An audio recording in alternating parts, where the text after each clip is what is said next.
All right, we are live. What's going on, everyone? My name is Matt Jarbo. This is $3 Theater, and I know it's a little bit early.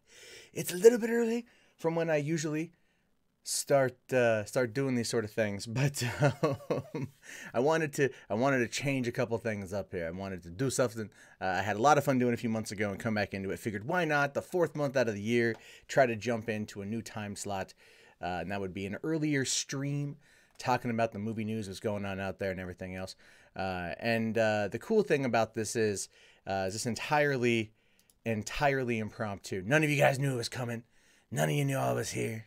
And I might have even screwed up the thumbnail. Actually, I'm pretty sure I did screw up the thumbnail because I was trying to get this thing out. I was actually trying to get this thing at 9 a.m. And then I overslept a little bit. And then my daughter needed to be fed and changed. And so there's that. So I'm going to try to push this thing to eventually get it to 9 a.m., but we're going to try doing 10 a.m. streams for a little bit and see how this works out. So generally speaking, what we're going to be doing is doing more involving the same kind of stuff I do in the main channel, which is do general news coverage on top of talking about other stuff going on too and everything else. So we got a lot of stuff to go through, and we just wait a couple minutes here to see how things fly out. I'm just getting all my shit in check.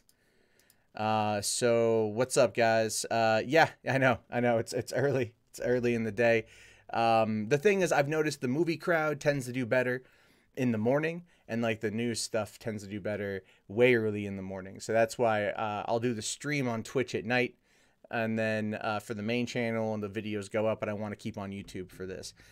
Chaos says he'd rather see this up on Twitch. I've thought about doing that. And then just bringing it over. But at the same time, look, this channel just hit 20,000 subs. This channel just hit 20,000 subscribers.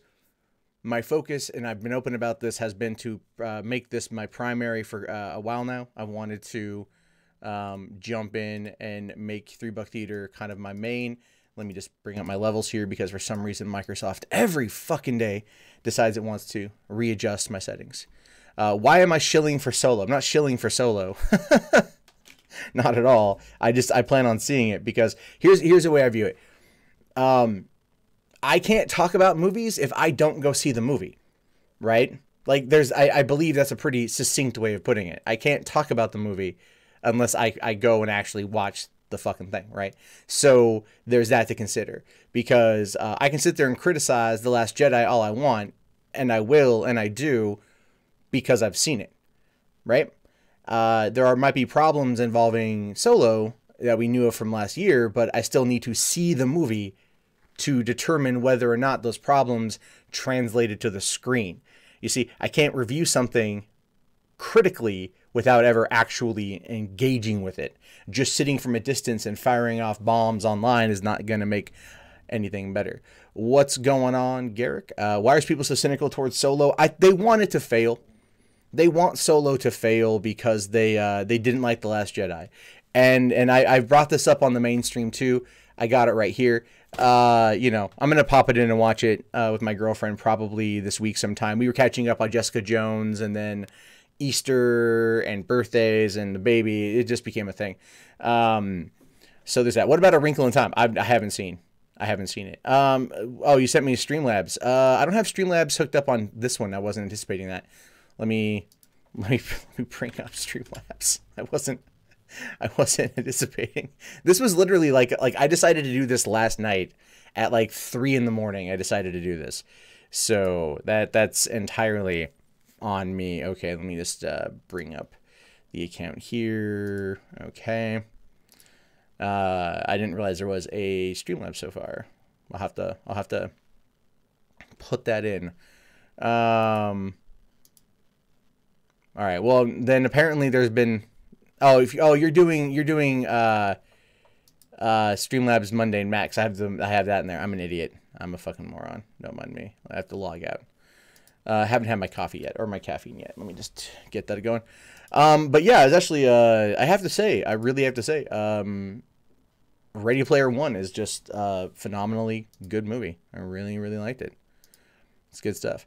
Did I see the Did I see the top 5 for the weekend? Yeah, we're going to be covering the box office. Mondays will be box office. I don't know if the stream is going to be like Monday through Friday. It might be Monday through Thursday, just to give me a little bit of a break. But look, I'll be perfectly honest with you guys. I had a lot of growth on this channel the last couple months, and I want to focus on that. I love doing Monday and Matt stuff, but it's honest to God not where my passion is. So, Mike Williams, that's a good one, buddy. That's a good one. You can talk. That's good. So all you want is your therapy of daily shitting on The Last Jedi that molested your childhood. Then I would recommend the channel World Class Bullshitters would be your best option there. Pacific Rim Uprising. My sister has been hounding me to go see it. She says that it was good. She says that it was a good movie and everything else. So I haven't seen it myself yet. Nasty Nate, you about ready to beat Far Cry 5? I still need to beat Kingdom Come Deliverance, and then I can get into Far Cry 5. That's the next thing. Oh yeah, okay, cool. There was a $5 here. Did I see the Pokemon 21st movie trailer yet? I have not, sir. I am sorry. I should probably check that out, but I have not. I have not done that yet. Hold on, let me see if I can bring that up here. Okay, I'm trying to once again try to figure out everything. Okay. I guess it's the same link, so I might as well just use we'll do the same. All right. Okay, never mind on that one then. Let's see. You saw Pacific Rim 2 yesterday. Better than the first one. Better than the first one. That's a tough one, dude. Because a lot of people out there really, really liked. They really, really liked the other one, Pacific Rim Uprising, or the first Pacific Rim. I love Pacific Rim, and the second one looks like it's just based on the trailer. It's a franchise builder, is what I saw. It's like that's what it is. It's a franchise. It's meant to kick off another franchise. I just need to go to the mall to go see it. It's so hard when you have a 4-month-old to get out to go see movies. Like, thankfully, Ready Player One came out on the same week as my birthday, so I was able to use that as an excuse to go and see it. So I'm very happy about that. Let me see here. What was I going to look up? It was something. I'm like trying to look up something real quick. I'm like, what am I trying to look up? Shit. Shows you how prepared I am for this return, if you will.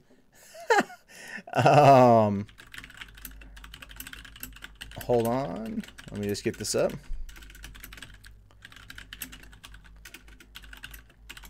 All right. Let's remember the link for it. It's the problem when you have, like I said, when you have a kid. When you have a kid, it becomes this, becomes a big thing. All right. Wow. YouTube really has a terrible thing with updating its thumbnails, but that's okay. I can fix that. And all right. So, cool beans. Cool beans. So yeah, like I said, this is getting things back into the the swing. Since I usually do a 9 p.m. stream, 9:30 p.m. stream over on Twitch for the daily content that's on the Monday and Matt channel, this is going to be for the movie stuff, and I'm going to do it earlier in the day. Okay, make sure that's good. You bought your Infinity War tickets? I haven't bought my Infinity War tickets yet. I need to. Did I see Ready Player One in 3D or 2D? I saw it in 2D. I'm not a 3D fan. I'm just not. But I really, really loved Ready Player One, so I want to go and possibly see the IMAX. But again, it's like getting to go see it in IMAX. I think before Rampage comes out, because I think that's the next one in IMAX. Will we get a Pacific Rim 3? I have no idea. The first Pacific Rim was more like kaiju versus mech. That was it. The story was there, but the story was kind of basic. And this has more of a story. That's pretty cool.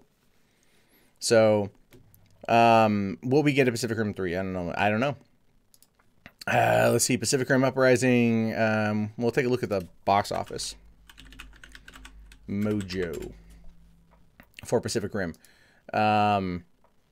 Okay, Pacific Rim Uprising.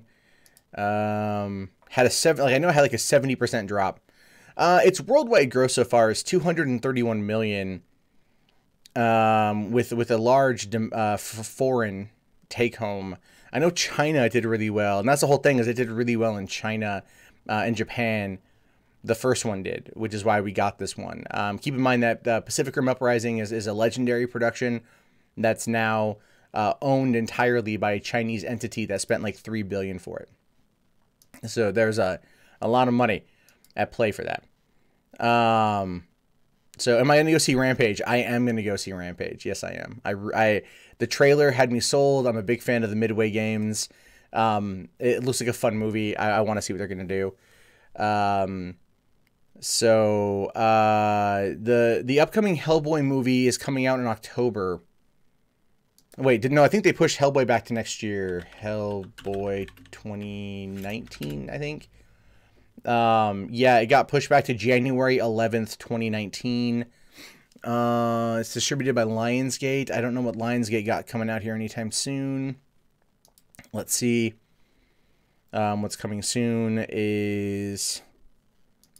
Wow. Lionsgate does not have shit coming out. Holy crap. What's coming soon is Acrimony, which just came out this weekend. Uncle Drew, Blind Spotting, and then Mila Kunis in The Spy Who Dumped Me. Like, whoa, what has Lionsgate... They've got nothing until Hellboy next year. Are they just, like, really fucking hurting or what, man? Holy crap. Lionsgate used to put out a lot of content. Like, a lot of content. So I have no idea what's going on with that right now. I would love there to be more from that, but I personally am just kind of, like, shocked that there's not. Wow, Lionsgate used to, because you gotta understand, when it comes to the studio system here, you've got, like, you know, Disney, Fox, Sony, Paramount, Universal, Lionsgate. Like, those are the top 6. And if Lionsgate has 5 films if you count Early Man, coming out this year, that's all they've got listed on their lineup. That's not a lot, which tells me that their focus at this point now is television, because that's another thing too, is television's a big one. And they do a lot on TV. So that's probably where they have their focus right now, because they realize that maybe some movies just aren't doing well enough, and they figure they make more money if they go and they do all of that. So can we have the first Stranger Things season 3 instead of Hellboy? I don't know. I know Millie Bobby Brown got paid like an additional $3 million or something to do Stranger Things season 3. So that was something like, oh, a 13-year-old getting $3 million to do an 8-episode run of a show. I'm in the wrong business. You know, thankfully I have a really cute daughter. I'm all like, I can put her in commercials and stuff. That's what I've thought about. My girlfriend and I've actually talked about that, because she is very adorable. Do I use MoviePass? I have used MoviePass twice now, and I've had it since October. I've used it twice. Again, it's just getting out to go see movies. So the Mechagodzilla versus Iron Giant was fucking awesome in RP1. It was. Yeah, Lionsgate got the John Wick spinoff. That's right. So, do I think that the bad reception to The Last Jedi hurt Pacific Rim box office potential with Boyega? Actually, no. I don't think it did. And I think that's in part due to Boyega's personality. People generally seem to like him. One of the biggest problems with the Last Jedi, it wasn't Boyega. Like, if you look at any of the criticism, it's never like Boyega's acting. It's just the character. It's like Rose was just like way, crazy in those situations. Hey, what's going on, Max? Yeah, I actually decided to bring this back, but earlier in the day than I was doing it. So, and I do have I have 5 stories to get through. I want to try to get through them pretty quick here. I just wanted to let people get people aware of what's going on. We got 89 people in here. I can't complain about that. That's pretty fucking dope, man. That's dope and a half. I'm happy with that. Let me pop out the chat here so I can minimize all this crap down. So yeah, things are going to be again, if you've seen the main channel, I've kind of structured this a little bit the same in terms of just the visual style. As we can see here, I've got I'll show you this because I got this on the other one too. I picked up one of these Elgato Steam Decks, right, or Stream Decks, and the thing's like fucking invaluable. I love it. It's great. So I was spent like a bit of this morning and last night building up some scenes. They are similar to what the other one looks like, but the goal is there that they're meant to be kind of shorter, more concise video clips that can go out later on in the day, and then we can still do a lot of the BS back and forth. And I probably should put the chat up here. Let me do that real quick, because that's something I like to be able to see when I'm on here too, is the chat. So give me a hot second to figure that out. All right.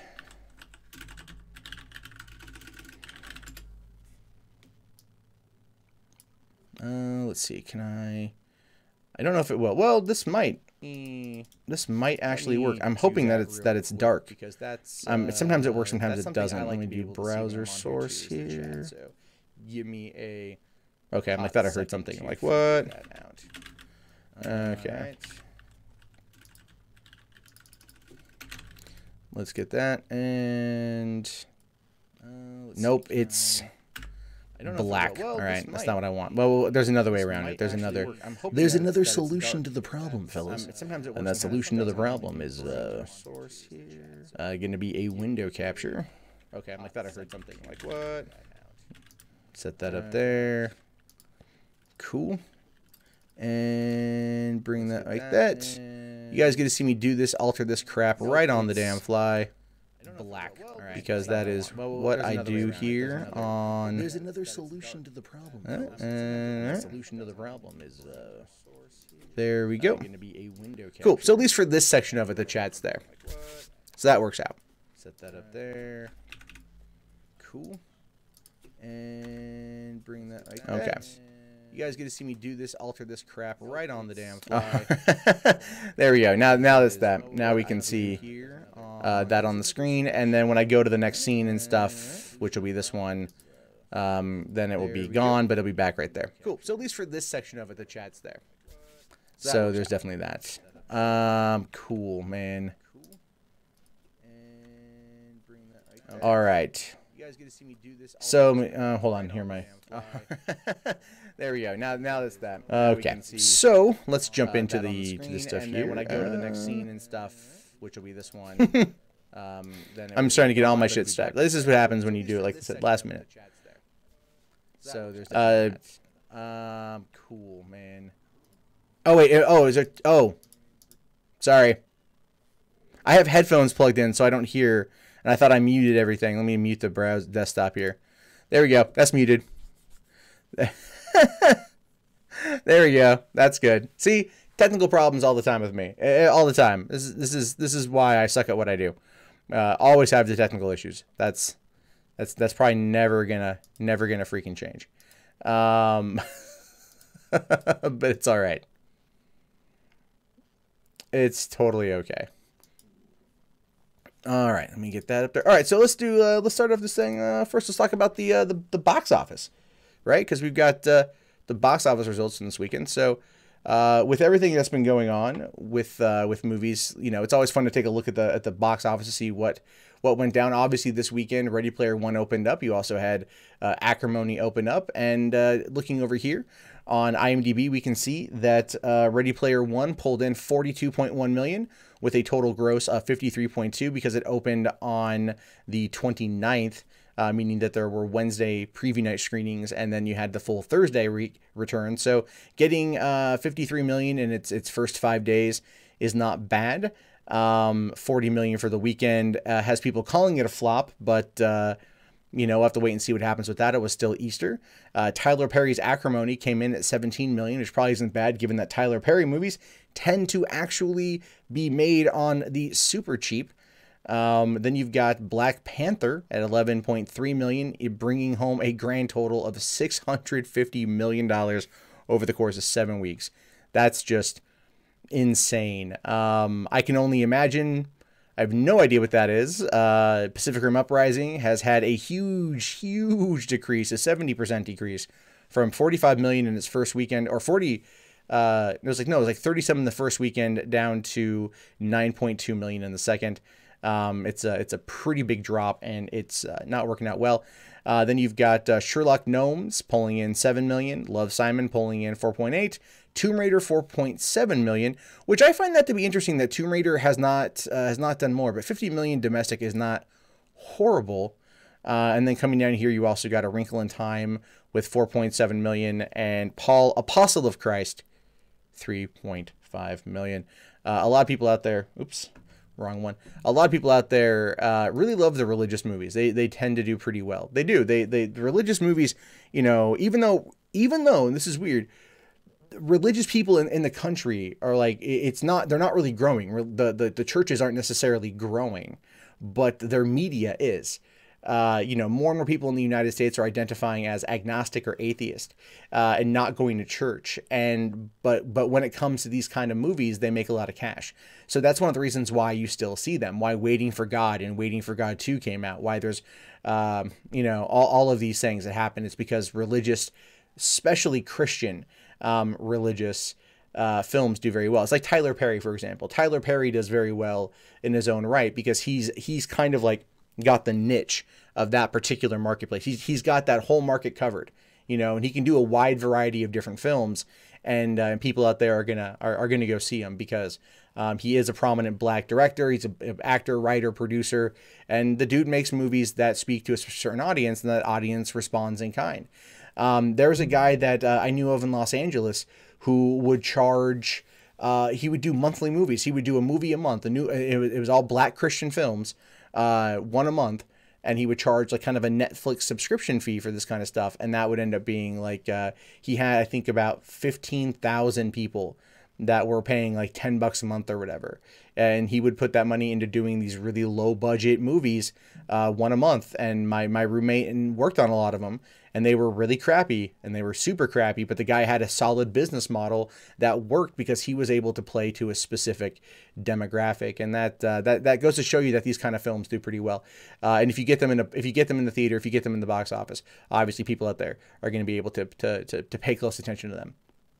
So with that, we can jump over to the second story here, and this one is interesting because this is actually, and I want to cover more in regards to television too. But when it comes to Deadpool, which is such an interesting topic, we had news broke this last week about there being the fallout of Donald Glover and Adult Swim, or not Adult Swim, sorry, but FXX over the Deadpool cartoon.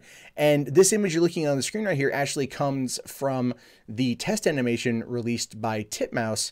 And this is not the group that was going to be doing the animation for the show, but they were in the running to do it, and this is what they put together. They leaked it out there, and it looked really, really, really cool. It looked really, really, really good, and we were trying to figure out exactly why FXX decided it wanted to come in and cancel this cartoon show. Some of the results, or some of the reports you heard, were that Donald Glover was simply too busy with Atlanta and Solo and his other projects to be able to come and work on it. He has actually come out and refuted that statement. He has come out and he has said that no, that's not what happened. That is not what went down. He's not too busy to work on Deadpool, that they had been working on it for a while, but it just didn't seem to work out. Now, his brother, Stephen Glover, came out and dropped another interesting bombshell that basically said that Taylor Swift was the reason why they why the show got canceled. That Taylor Swift was the reason, because they had written some scripts, and one of them was about Taylor Swift or featured Taylor Swift, and apparently that was just too far for the studio or for the network, and they decided to pull the plug.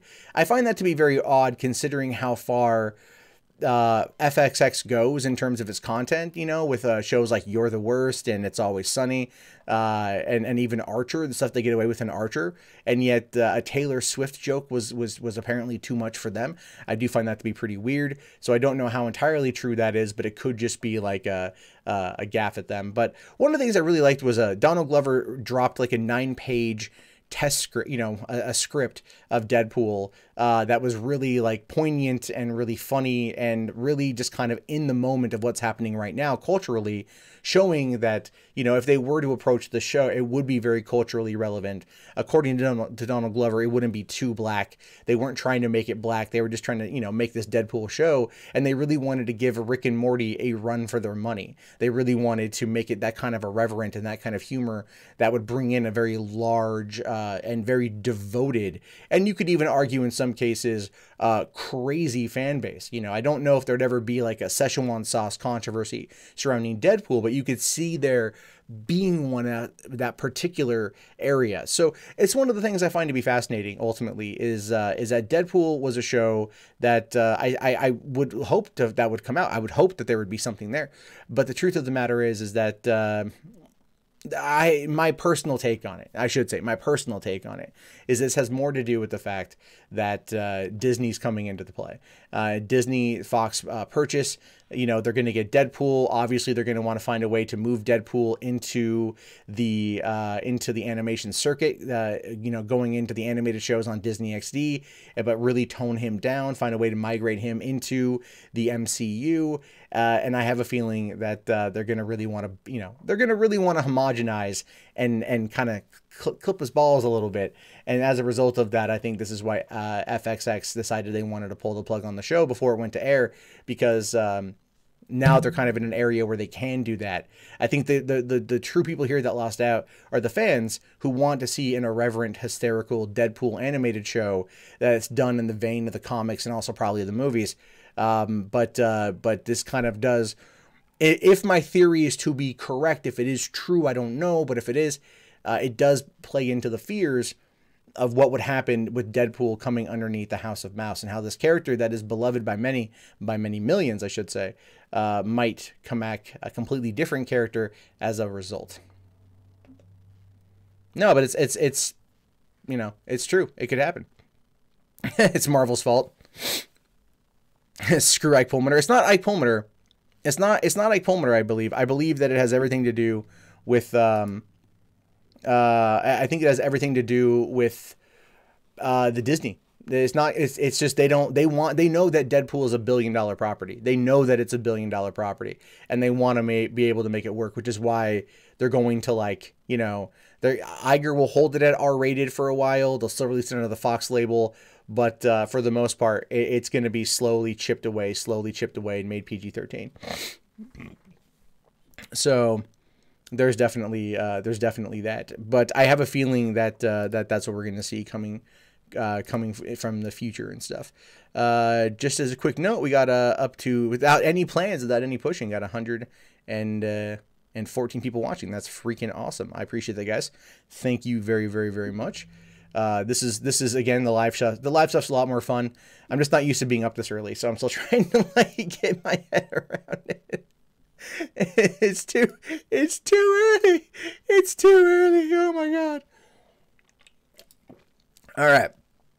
So let's take a look here. Make sure. Let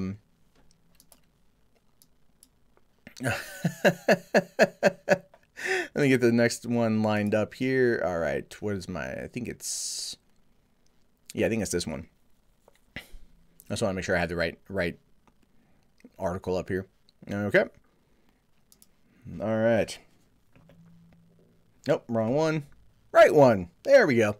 See, I'm still learning everything. We're on this journey together, folks. Star Wars. It's been a topic that's quite contentious over the course of the past few months. And as we now have The Last Jedi on home video, and people are watching it, and they're realizing that the deleted scenes are not very good, and you can see why they were cut from the film. And as you wonder why other things were cut from the film that probably could have made the movie better, you know, whatever.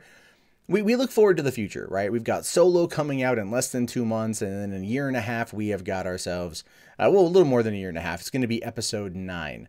And one of the biggest things that was missing out of Star Wars Episode 8 was the Rey and the Finn dynamic, right? And I think that's true. I think that's fair.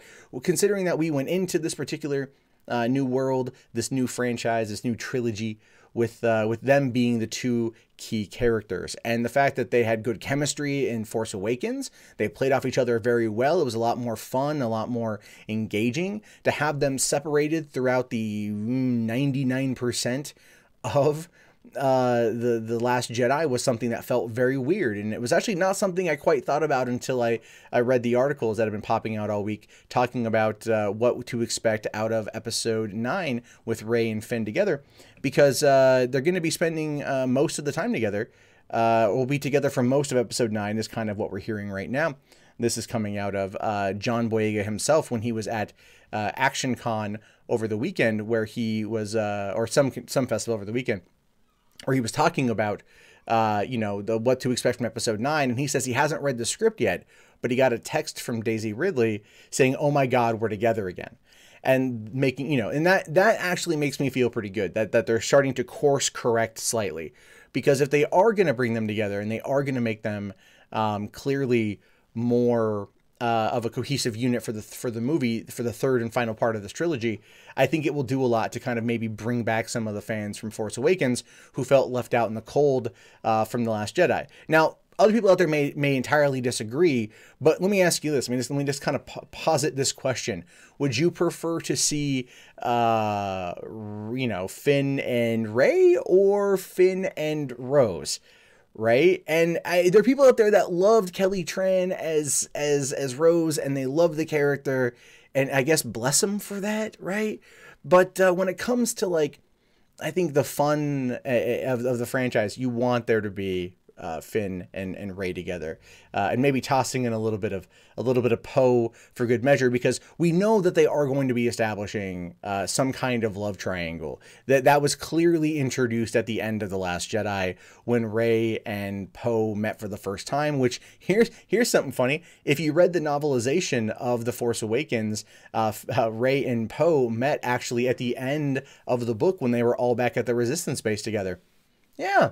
Right? Because I remember when I talked about that, I had said, like, wait, they'd already met. Like, they must have met at the end of the first movie. That it makes logically no sense that they'd all return to the same place. Her and Finn, her with Chewie carrying Finn, who's injured. Finn and Poe being friends. Finn obviously carrying, or Poe obviously carrying. And there would have been some dynamic of like, oh, hey, what's up? And that would have been it. But the fact that didn't happen on screen, and then they held it to the end of the next movie, is just poor storytelling. Yeah. But bringing them back together for this particular thing, I'm okay with, because I feel like that is a solid dynamic that's going to come back together, because it'd be like separating Han and Chewie for an entire movie. I know it's an odd comparison, or C-3PO and R2-D2 for like an entire movie. Well, they were, okay, Empire, they were separated and whatnot, but, it's the Han Chewie thing, I think, is more accurate. If they were separated for a while, people would start to notice the difference. The dynamic wouldn't quite be the same, and I think we're going to get a bit of that here. So I do hope to see more from Finn and Rey in episode 9, and I think we will. I think we're going to get a good show out of it. And I hope that they don't let us down, and I'm starting to feel like with this particular move, it is definitely a step in the right direction. So, you feel bad for Kelly Marie Tran because she's a good actress, perfectly likable, but the problem is she was just a useless character. Yep. It was pretty useless. So she was pretty useless, unfortunately. Man.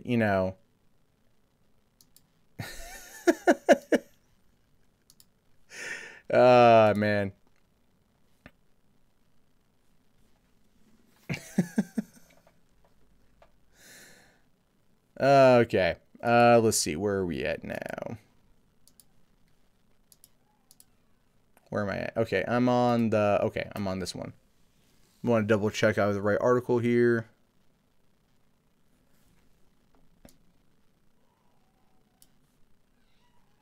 Okay. So we're killing off Rose, right? No, we're not killing off Rose at all. I don't think it's going to happen. Okay, we're talking about some box office stuff now. So that's going to be a good one here.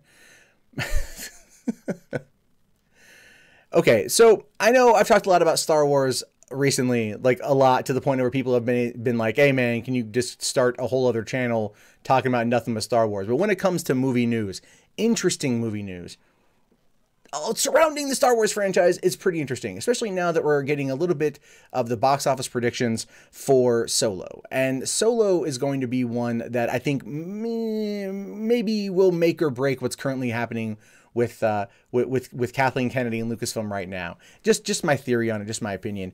The Last Jedi did well, over 1.3 billion, but still not as much as Force Awakens, and still more than Rogue One, obviously. And these are clearly all going to be billion-dollar films, right? We all know this. Solo's probably going to be a billion-dollar movie, whether the haters like it or not. But what we're learning now is that the Memorial Day weekend opening of Solo is actually tracking pretty damn high. It says here that early box office tracking is pacing Solo, a Star Wars story, just below the first weekend of Rogue One. The movie hits theaters at the end of May, and so far the reactions have been pretty mixed. However, things are looking up now that we've finally seen some footage for Solo, which was released last month. Some of the new promotional material that's been given hardcore Star Wars fans hope that Ron Howard pulled a rabbit out of his hat. According to Box Office Pro, Solo is set to take in $150 million opening weekend, which is just shy of the $155 million that Rogue One pulled in. The report goes on to predict that the movie will end with a final box office total from anywhere from $390 million to $475 million, which would put it below Rogue One's total of $532 million. There's a lot of factors to take into account, and the major one is that there's a lot of big movies coming out in the summer right around the same time. And one of those is actually Deadpool 2, which is true, and they moved Deadpool 2 up as to not be caught in the wake of the second week of Star Wars Solo. And so I thought to myself at first, I'm like, they just wanted to like get ahead of it because, it was going to be a much bigger movie based upon early reactions to some of the commentary coming out around Solo and some of the reports, I guess I should say, about things maybe not being copacetic on set, and Disney already basically have written off the movie. Now, $150 million opening weekend on Memorial Day is really damn good. But coming in around 370 to 450 million for a rumored domestic gross is not the best for, well, it's not the best for Star Wars, I should say, but it's also the summertime. And so the summertime, how many movies do you know during the summer actually go off and crack that that $1 billion mark pretty much, right? You get some, but like look at Beauty and the Beast was a $1 billion movie last year. That came out in March. Black Panther is a $1 billion movie. It came out in February. Last Jedi was a $1 billion movie. Rogue One $1 billion. Force Awakens $2 billion. This is December. There are off-peak times where movies are pulling in insane amounts of money. In September, a traditionally dead month, $300 million. That's one of those things where I think right now studios are scrambling to find the right time in order to make these, to release a movie at the optimum time to bring in the most amount of money. And Memorial Day weekend is always kind of been this big coveted one, right? It's like that and July 4th weekend, because it's a long holiday, especially July 4th if it's rolling on like a Thursday or a Friday somewhere in there. But Memorial Day weekend is guaranteed 4 days. So they do the Thursday through Sunday, Thursday through Monday returns, and it's going to pull in a lot of money, and those movies are pretty big. But last year was Pirates of the Caribbean: Dead Men Tell No Tales, which came out on Memorial Day weekend. It was Disney's big holiday weekend push, and it failed to do very well. So these predictions could in fact be taken at face value. They could be taken with a grain of salt, because look, let's be fair here.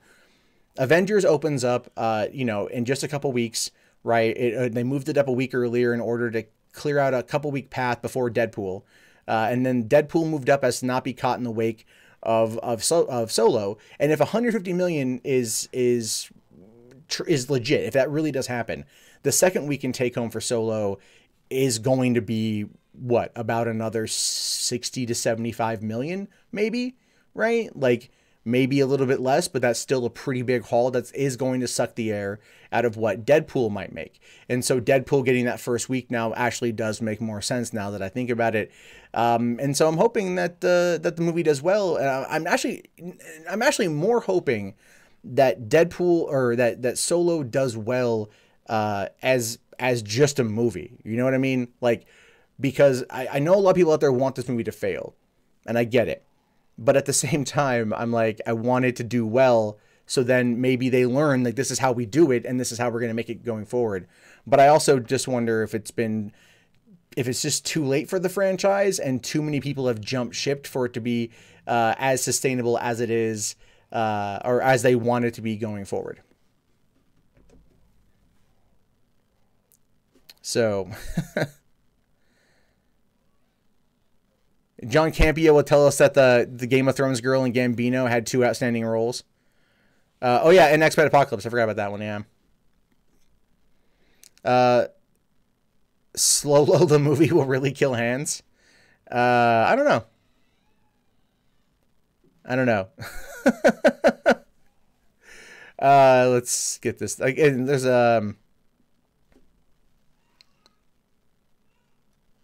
All right. Hold on 1 second here. I need to go. My daughter's crying. Let me go check on her real quick. I just want to make sure she's okay.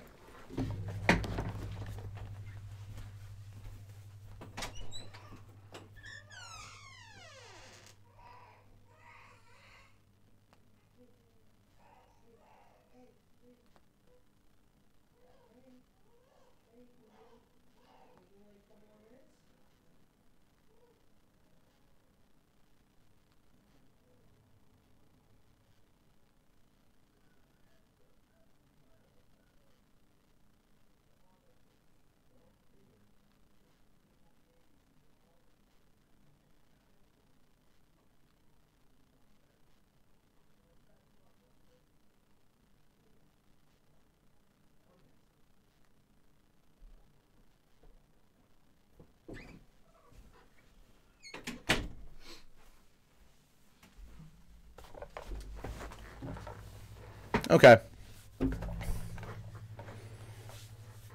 She's fine. She just wanted her pacifier. All right. Well, let me get through the last story, and then we'll do a few more minutes of talking, and then I'll be able to jump it in. So yeah, unfortunately, she's 4 months old. She's teething. She was asleep. I thought I had time. That's the problem when you're trying to work around a 4-month-old in order to get your work done. Okay. All right, let's jump into the last story here, which is going to be Deadpool, because this is in fact very interesting, in my opinion, because it's not what I expected at all. So let me just make sure I've got all the right info here. Okay.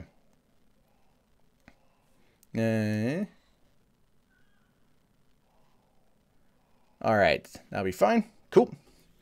So Deadpool 2 comes out May 18th, and it's one that again, when they moved this forward, I really thought they were just trying to, take the piss out of Solo. I thought they were just making a big kind of power play, before they officially become part of the Disney family in about a year and a half. And it turns out that they might have actually done this for solid reasons. Now, as I just talked about with the Solo box office predictions, what we're seeing with Deadpool 2 now is that it's looking to actually pull in less than originally intended here.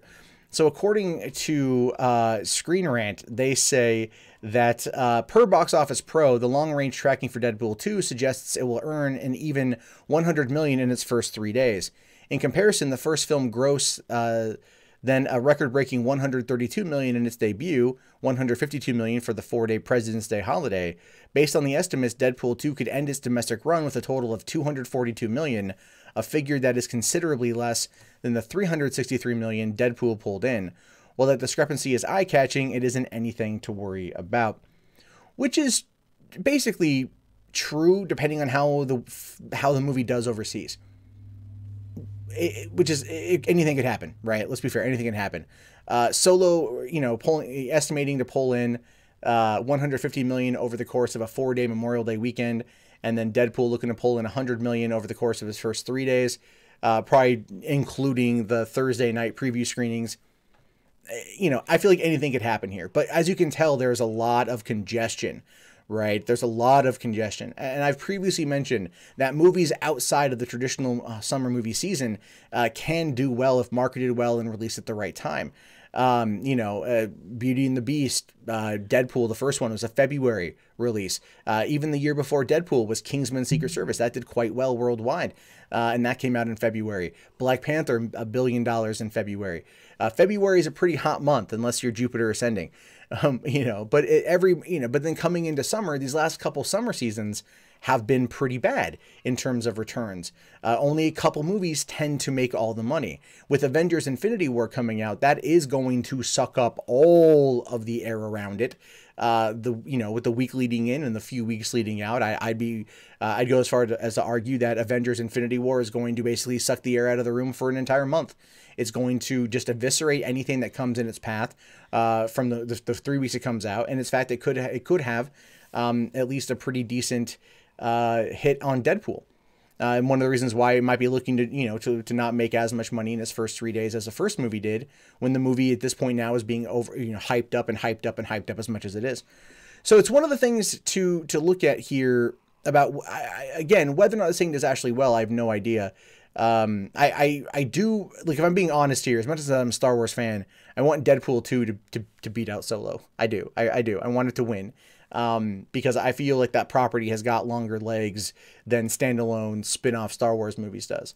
I feel Star Wars works better in terms of an arc, of a series, of a trilogy, versus the standalone superhero movie, which is what we were used to seeing, I should say.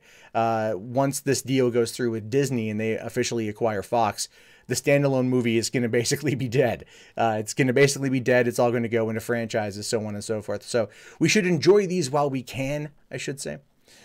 But at the same time, I hope it does well. I do. I really want there to be a big win for it. Even though there's been some rumored production troubles as well as the reshoots issues and everything else. So hopefully we'll figure out more of that soon, and it will do pretty good. I think it will. I think it will. At least I hope it will. All right. So yeah, it's we'll have to wait and see. Those kind of stories are interesting because there's really not yeah, wow, she is really crying. Holy shit. Okay, I think I'm gonna I think I have to wrap this up because it's I wanted to go for another 15 minutes and like do Q&A and shit. I had these stories were kind of like were quick today and everything else. But she is really, really, really crying. So I will definitely I'll be back on tomorrow. Hope, because the big problem with doing it today after April Fool's Day, by the way, is that so many stories I was looking through I couldn't verify, so they could be fake. So I didn't want to pull them. But we'll definitely be back tomorrow with another episode. I do appreciate you guys hanging out and everything, and I'll talk to you guys tomorrow. Be sure to thumbs up the video and all that jazz. All right, guys, I'll see you later. Peace.